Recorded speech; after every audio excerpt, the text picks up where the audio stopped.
बढ़ते हैं आगे, बात ज़रा करते हैं कल की, क्योंकि कल का दिन इंतहाई अहम है। लब्बैक अल्लाहुम्मा लब्बैक के नारों से कल रियासती हज हाउस एक बार फिर गूंजेगा, क्योंकि कल से बाज़ाब्ता तौर पर हज 2024 की परवाज़ों का आगाज़ किया जा रहा है। वादी कश्मीर में आज़मीन हज को लेकर तैयारियां मुकम्मल है। कल पहली परवाज़ श्रीनगर के हवाई अड्डे से रवाना होगी और पहली परवाज़ से तकरीबन 320 आज़मीन हुजाज जो हैं वो रवाना होंगे और मई 15 तारीख तक ये सिलसिला जो है वो इसी तरीके से चलता रहेगा। कुल मिलाकर जो इतलात हमारे पास है वो ये है कि 7,000 से ज़्यादा हाजी साहिबान जम्मू कश्मीर से जिनका ताल्लुक़ है वो मक्कतुल मुकर्रमा के लिए रवाना होंगे और हज की सआदत हासिल करेंगे।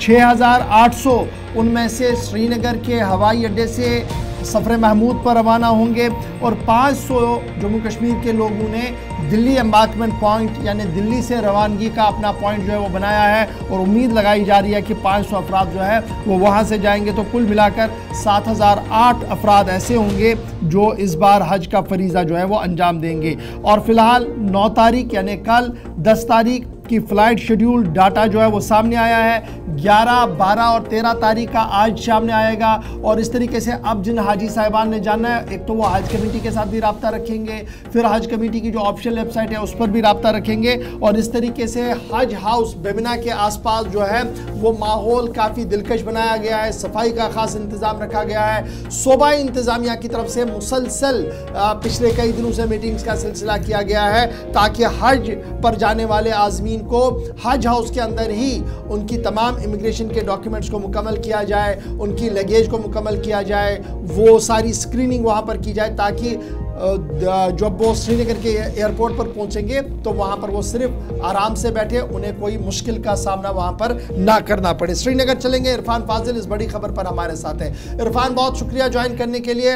हाजी साहिबान का पहला काफिला कल सुबह रवाना होगा, हज हाउस के अंदर तैयारियां मुकम्मल है, मजीद तफसीलात क्या कुछ आपके पास? बहुत बहुत शुक्रिया गवर साहब। जहां तक हज साल 2024 के हवाले से हम बात करेंगे, जैसे आपने खुद बताया कि 7,800 जो है हज पिलग्रिम्स जो है खास तौर पर शेड्यूल करेंगे, जो कि कल श्रीनगर इंटरनेशनल एयरपोर्ट से जिनकी रवानगी होगी और ये 9 तारीख का जो दिन कल मुकर्रर कर दिया गया है। और साथ साथ डॉक्टर शिरशद कुरैशी जो एक्स ऑफिसर यानी मैं कहूँगा कि CEO ऑफ JNK हज कमेटी, जिन्होंने ये कहा है कि सीमलेसली और एक्सपीरियंस के साथ साथ सारी अरेंजमेंट जो है होली जर्नी के लिए मुकम्मल कर, और ये भी बताया गया है कि 6,800 के करीब जो है श्रीनगर से रवाना होंगे और 500 के करीब जो है वो दिल्ली से रवानगी करेंगे।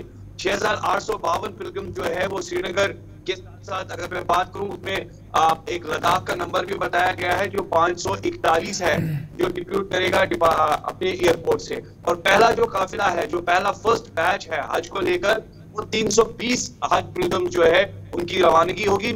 और ये भी मैं आपको बताता चलूं कि जिस ऑलरेडी स्टेटस शेड्यूल के बारे में बताया गया है, जो 9 तारीख को फ्लाइट्स होगी उनका शेड्यूलिंग या उनका जो स्टेटस है वो ऑलरेडी अपडेटेड है।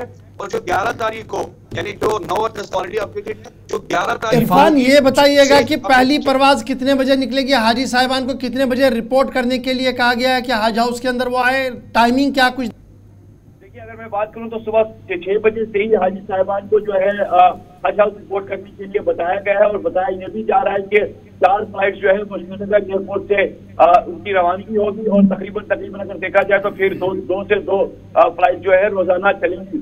और इसके साथ साथ ये भी बताया जा रहा है कि 27 फीमेल पिलग्रिम जो है वो इस जर्नी पर चलेंगी विदाउट महरम। और ये भी बताया जा रहा है कि जिनका boarding passes hassle free movement और एक्सपीरियंस के साथ साथ फैमिली सब जो है वो कोऑर्डिनेट की जा रही है। और ये भी बताया जा रहा है कि मैं आपको बताता चलो, एकोमोडेशन के मामला को लेकर जो मदीना शरीफ में एकोमोडेशन जो होगी वो मरकजिया के नाम से होगी।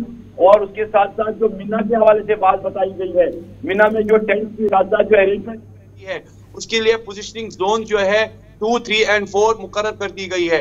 इसके साथ साथ एक रिव्यू मीटिंग जो है बाज़ाब्ता तौर पर डिविजनल कमिश्नर कश्मीर बदूरी सर ने लिया और जिसमें यह बताया गया है सारे ऑफिसर्स को कि ensure smooth and efficient pilgrimage experience, यानी कोई दिक्कतों का किसी को सामना तो नहीं होना चाहिए। कल जिन लोगों ने निकलना है, ट्रांसपोर्टेशन वगैरह कैसे सुबह के वक्त में तैयारियां मकामी सतह पर हुकाम की हैं, बैनुल-अक़वामी हवाई अड्डे तक वो पहुंचेंगे और उसके बाद वहां से जब उनकी रवानगी होगी उससे पहले जिन जिन एरिया से आना, पर्टिकुलरली वहां बसेस डिप्यूट रहेंगी, कैसे पहुंचने का सिलसिला होगा? जहां तक आपने सही फरमाया कि ट्रांसपोर्टेशन जो है बड़ा इंपॉर्टेंट फैक्टर रहता है, और सबसे पहले जितनी भी हुज्जाज किराम है उनको हज हाउस पहुंचना है, और हज हाउस से ही ट्रांसपोर्ट JKSRTC की जो गाड़ियां हैं वो वहां से रवानगी होगी उनकी एयरपोर्ट से लेकर, और जितने भी हजाजी किराम हैं उनको वहां पर बसों में बैठना, और धीरे धीरे करके जो है ट्रांसपोर्टेशन सर्विस जो है वो इंटरनेशनल एयरपोर्ट की तरफ उनकी रवानगी होगी। तो ये जो है तकरीबन सुबह 5 साढ़े 5 बजे से ही सिलसिला हज हाउस बेमना में हो जाएगा। बहुत बहुत शुक्रिया तफसीलात फराहम करने के लिए। तो कल पहली परवाज होगी। इधर मुतलका हुकाम की जानिब से ये भी तस्दीक की गई है, जो हम पहले ही बता चुके हैं कि 15 मई तक 2 परवाजें शेड्यूल थी, तो उनमें से उस शेड्यूल के मुताबिक पहली परवाज जो कल रवाना होगी इसमें 320 आज़मीन सऊदी अरब के लिए रवाना होंगे। और सबसे ख़ास बात यह है कि मुतलकीन की जानिब से जो इस बार कहा जा रहा है कि इंतज़ामात पिछले सालों के मुकाबले बेहतर हैं। एक चीज़ हमने इशफाक देखी थी, पिछले साल सोशल मीडिया का भी सहारा कुछ लोगों की जानिब से लिया गया था, और जैसे ही वहाँ पर पहुँचे तो या तो मुतलका हुकाम से राब्ता करने की शिकायतें मौसूल हुई थी, या फिर सहूलियात को लेकर होटल्स के अंदर कुछ सवालात उठे थे।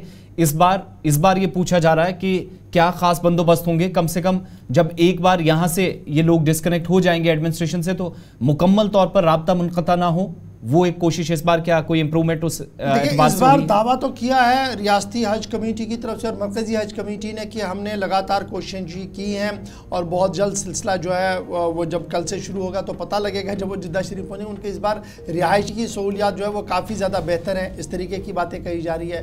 फिर कोऑर्डिनेशन के तौर पर हमने कल भी देखा कि जो डिप्टी सेक्रेटरी रैंक के ऑफिसर है वो वहाँ पर पहुँचे हैं और वहाँ पर ये बताया जा रहा है कि जनाब हर मुमकिन सहूलियत जो है वो रखी जा रही है। अब ये हर मुमकिन सहूलियत वाली जो बात होती है तो इसमें कहीं ना कहीं लिक्विनाज रहते ही हैं, लेकिन अब की बार देखना होगा कि जिस तरीके से मरकज़ी हुकूमत की तरफ से एक कोशिश की गई। आपको याद होगा कि मरकज़ी वज़ीर ख़ुद जिद्दा रवाना हुई थी, जहाँ पर उन्होंने सऊदी अरब में वहाँ की हुकूमती इदारों के साथ बात की थी। उसके बाद एडवांस पार्टियाँ चली गई हैं। तो लेट अस होप सो कि मामला और माहौल जो है वो साजगार रहे और जो हाजी साहिबान हैं उन्हें ज़्यादा कोई मुश्किल यहाँ पर उठानी ना पड़े।